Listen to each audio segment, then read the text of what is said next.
салом бинандаи азиз, ба барномаи ахбори озодӣ хуш омадед. имрӯз 26 июл аст ва таҳаввулоти ахири тоҷикистону ҷаҳонро ҳамкорони мо аз душанбе ва Прага пешниҳоди шумо мекунанд. ҳоло як нигоҳ ба сархати гузоришҳо. ҳукумати тоҷикистон 146 узви хонаводаи ҷангҷӯёни гурӯҳи доишро аз паноҳгоҳе дар Сурия ба ватан баргардонд. пайвандони кӯдакони фавтида дар ҳодисаи чаппашавии теппа дар Кӯлоб аз хадамоти наҷот ва ёрии таъҷилӣ гила доранд.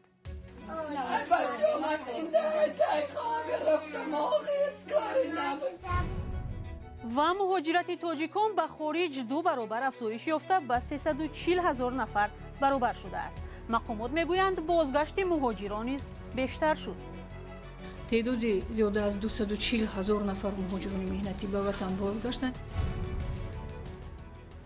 دهها زن و کودک تاجیک را بعد از چندین سال نگهداری در پناهگاه‌های سوریه به تاجیکستان آوردند.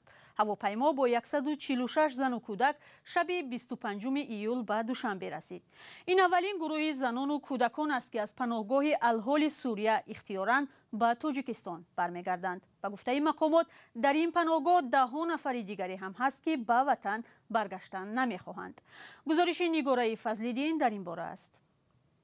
نیروهای کورد در سوریه نزدیک 150 زن و کودک جنگجویان داعش را به تاجیکستان سپردند.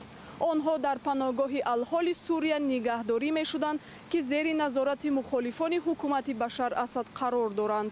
جریان به تاجیکستان سپردن آنها میان وزارت کارهای خارجی سوریه، سازمان هلال احمر و نمایندگان تاجیکستان در کویت هماهنگ شده است، اما رسانه‌های مستقل را به پیشواز آنها راه ندادند. 42 زن و 104 کودک جنگجویان گروه تندروی دولت اسلامی تقریبا ساعت 8 بگاه طریق هواپیمای سوریه‌گی چموینگز به فرودگاه بین‌المللی دوشنبه انتقال شدند. این زنان و کودکان طریق 4 اتوبوس ایشان اکسپرس و 3 ماشین یاری تجلیلی با پزشکان به محل انتقال شدند که مقامات از اعلان نام آن مکان خودداری می‌کنند. در گذشته هنگام انتقال اعضای خانواده‌های جنگجویان تاجیک از عراق این افراد به اردوگاه به منطقه خرنگام ناحیه ورزاب انتقال شده بودند. خبرگزاری دولتی خاور با نشر چند عکس از استقبال اعضای خانواده‌های جنگجویان از سوریه تاکید کرده است که این امر با دستور رئیس جمهور تاجیکستان صورت گرفته است. فریدون هادیزاده کارشناس مسائل مذهبی در شرح خبر انتقال اعضای خانواده‌های جنگجویان از سوریه به تاجیکستان گفت که در اردوگاه الحول شرایط زندگی سنگین است و به وطن بازپس آوردن آنها برایشان بهبودی دانسته می شود. البته آنها باید که حالا در کرانتین باشند. این یک. دوم فیلتراسیون. سوم آنها نباید که زنند. یعنی که یک زوراوری کنند، این چیز شکنجه نکنند، این چیز مهم. با گفته هادیزاده همکنون روند سنجش کارنامه هر یک زنی بازپس آورده از سوریه شروع می شود و احتمال دارد با در نظر داشت تجربه قبلی برخی از آنها روانه زندان شوند. در پناهگاه روژ و الحال سوریه بیش از 500 زن و کودک تاجیک را نگاه می‌دارند. آنها همسر و کودکان جنگجویان گروه تندروی دولت اسلامی یا داعش هستند که به دست نیروهای کرد افتادند. زنان بارها از مقامات تاجیکستان خواسته بودند که آنها را به کشور برگردانند. قبلا تاجیکستان 89 کودک را از عراق برگردانده بود. دهها زن تاجیک در آن کشور به زندان محکوم شدند.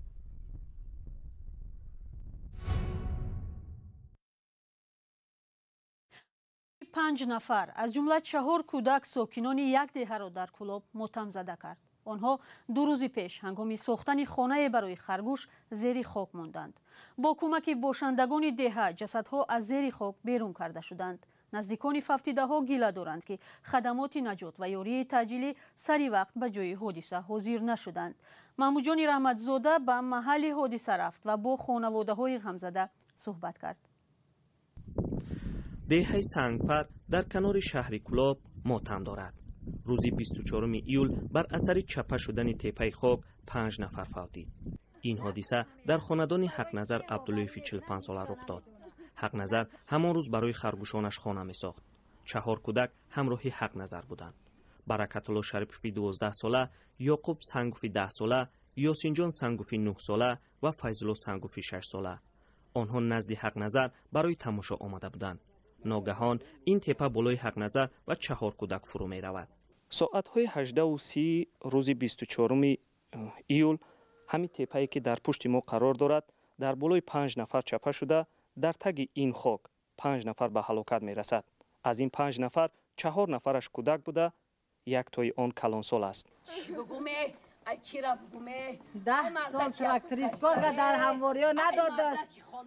برای برآوردن جسدها تمامی باشندگان دهه تلاش کرده اند. این عکسی کافتکاوی 5 جسد از زیر خاک است. خانواده های ماتم زده و ساکنان دهه گله دارند که ماشین یاری تجلی سری وقت به جای حادثه نرسید. راوش تنقیسی میکشه سکور را زنگ میزنیم نه امروز که حادثه شده 1 ساعت ما سکور زنگ زدیم امچه زنگ تلفن ما نمیگیرند. این هم آخرین عکس های یعقوب، یاسین جان و فیض‌الله سنگوفی برادران هستند. مادرش در خانه خواب فرزندانش را میجوید. حالا از فرزندان فوتیده‌اش تنها چند پای افزال و لباس‌های پوری خاک و این عکس‌ها به یادگار مانده است. مادر در ماتم نشسته است.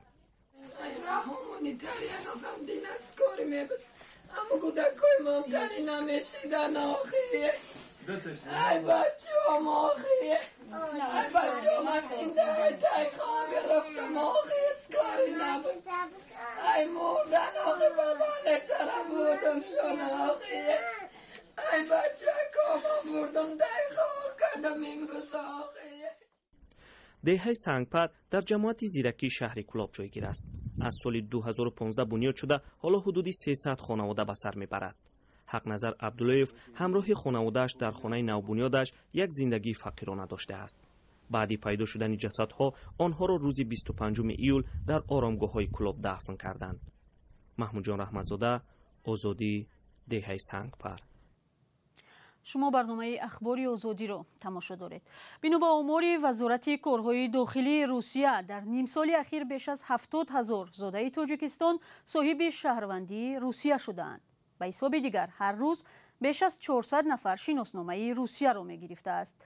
در این کشور زیاده از 2 میلیون تاجیک در قید مهاجرت قرار دارند. در ضمن امروز مقامات تاجیک هم از 2 برابر زیاد شدن تعداد مهاجران خبر دادند. اما مهاجرت کاری نه فقط به روسیه بلکه به کشورهای دیگر هم می افزاید. تفصیلات بیشتر در گزارش برات یوسفی. شماره شهروندانی که از تاجیکستان با مهاجرت رفتند در 6 ماه سال جاری نسبت به 1 سال قبلی 2 برابر افزایش یافته است. با گفته وزیر مهنت، مهاجرت و شغل اهالی در 6 ماه بیشتر از 320,000 نفر با مهاجرت مهنتی به خارج کشور تقریبا 90% به روسیه رفتند. در این دوره شماره مهاجران به وطن برگشته نیز به مراتب زیاد شده است. در مرحله حساباتی از خارج کشور به وطن تعداد زیاده از 240,000 نفر مهاجران مهنتی به وطن بازگشتند که از این 194,395 نفر مردان و 46,200 نفر زنان می باشند و این نشان دهنده نسبت به همین دوره سال گذشته 4.5 مرتبه زیاد است. مقامات میگویند تلاش دارند تعداد کشورهای قبول کننده مهاجران تاجیک را زیاد کنند. فعلا مهاجران تاجیک اساساً برای کار به روسیه و قزاقستان می روند. در حالی که پس از حمله به اوکراین روسیه تحت تحریم‌های غرب قرار گرفته است و ده‌ها شرکت و کارخانه‌ها فعالیت خود را در این کشور قطع کردند. مهاجران تاجیک میگویند این تحریم‌ها به کار آنها در روسیه بی تاثیر نمانده است. برخی از مهاجران کاری میگویند کار خود را از دست دادند یا با سبب کم شدن کار درآمدشان کم شده است. برای برخی دیگر از مهاجران کار و درآمدشان بهتر شده است. به فکر من شاید این سبب تحریم‌هایی که دولت‌های غرب بر ضد روسیه کردند، البته محصولات آنها از دولت‌های غرب به روسیه وارد نشده ایستاده است. من مدت چندین ماه و توجه هم جهت چکنه فروشی چکنه هم و جهت یگلخت با محصولات میوه‌جات و واردات تاجیکستان و دیگر دولت‌های اتحاد دولت‌های مستقل بهتر شده ایستاده است. مسئولین وزارت مهنت، مهاجرت و شغل اهالی تاجیکستان میگویند سال روان 126 نفر را برای کار به بریتانیا فرستادند. 200 نفر دیگر انتظار گرفتن روادید بریتانیا هستند. این شهروندان تاجیکستان در بریتانیا اصلا در کارهای موسمی گرمخانه‌ها کار میکنند. бино ба арзёбии созмонҳои байналмилалӣ пули интиқолии муҳоҷирони тоҷик ба 31 маҷмӯи маҳсулоти дохилӣ баробар аст.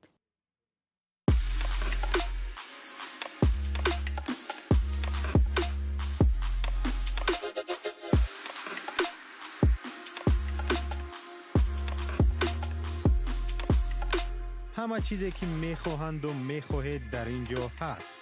تازه‌ترین اخبار، گزارش‌های ویدیویی، شرح حادثه و تحقیقات ژورنالیستی. زمینه رادیو آزادی را نصب کنید و همه این را با انگشت زدن به تلفن هوشمند خود به دست بیارید. рустам назарзода раиси кумитаи ҳолатҳои фавқулода гуфт дар бораи сабаби марги абубакр саидзода раҳбари бахши ин ниҳод дар кулоб гап зада наметавонад. ӯ аз саидзода тавсиф кард ва гуфт вай рӯзи истироҳат дар сари замин фавтидааст. абубакр саидзода рӯзи 10 июл ба гуфтаи шоҳидон дар пайи муноқиша бо ҳамсоягонаш дар Данғара ба ҳалокат расидааст. қазияи марги мармӯзи ин мақомдорро хабарнигорон дар нишасти матбуотии кумитаи ҳолатҳои фавқулода матраҳ карданд. дар ин нишаст ҳамчунин гуфта шуд дар нимсоли ахир дар пайи ҳодисаҳои нохуш беш аз 90 нафар дар кишвар ҷон бохтаанд. гузориши Алишер Зарифӣ ва Шаҳлои Абдулло дар ин бора аст. кумитаи ҳолатҳои фавқулода ва мудофиаи шаҳрвандӣ аз афзоиши маргу мири сокинон дар пайи ҳодисаҳои нохуш хабар дод. тавре раҳбарияти ин ниҳод мегӯяд бо вуҷуди анҷоми корҳои фаҳмондадиҳӣ бо далели риоя накардани қоидаҳои шиноварӣ фавти 10 нафар сабт шудааст. кулу дарёҳои кишвар 84 нафар шаҳрвандон ҷумҳурӣ ғарқ шудааст. аз ҷумла агар бо сину сол хел тақсим кунем, аз 35 боло 11 нафар, аз 17 сола то 35 сола 27 нафар, аз 11 то 16 сола 24 нафар, аз 5 то 10 сола 15 нафар ва аз ҳама ташвиштарин то 4 сола 7 нафар кӯдакон мебошанд.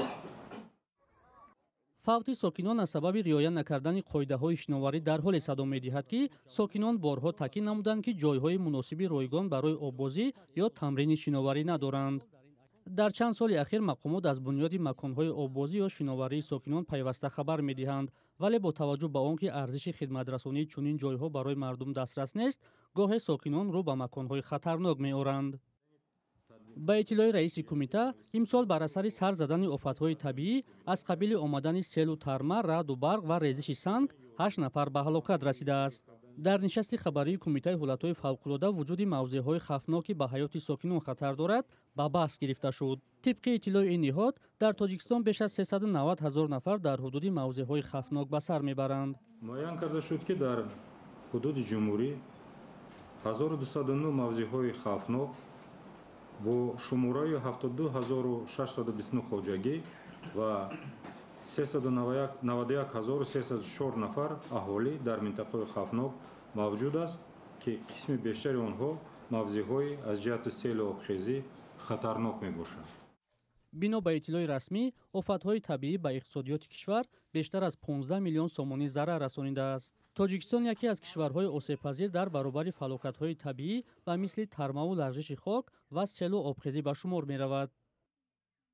салом, агар хату хабар мехоҳед мо дорем. навиди бомдодӣ, сархати хабарҳо, ахбори тоҷикистон ва ҷаҳон, гузоришҳо ва таҳлилҳо. чӣ мегузарад ва чаро? донистан, фаҳмидан аст. замима ё апи моро бигиред. хонаводаи тифле ки ба гуфтаи мақомот бо таваллудаш аҳолии тоҷикистонро ба 10 миллион баробар кард, имрӯз аз таваллудхона ба хонаи нав кӯчиданд. ӯ рӯзи 23 июл дар таваллудхонаи рақами 2 пойтахт ба дунё омад. ҳукумат ба ин хонавода дар пойтахт манзили 3 ҳуҷрагӣ тӯҳфа кардааст. бинандагони азиз, 15 дақиқае ки дар ихтиёр доштем ба охир мерасад. ташаккур ки моро ҳамроҳӣ кардед. хабару гузоришҳои бештар аз инро метавонед дар вебсайт ва саҳфаҳои радиои озодӣ дар шабакаҳои иҷтимоӣ пайдо кунед. то барномаҳои фардо худро эҳтиёт кунед ва худо нигаҳдор.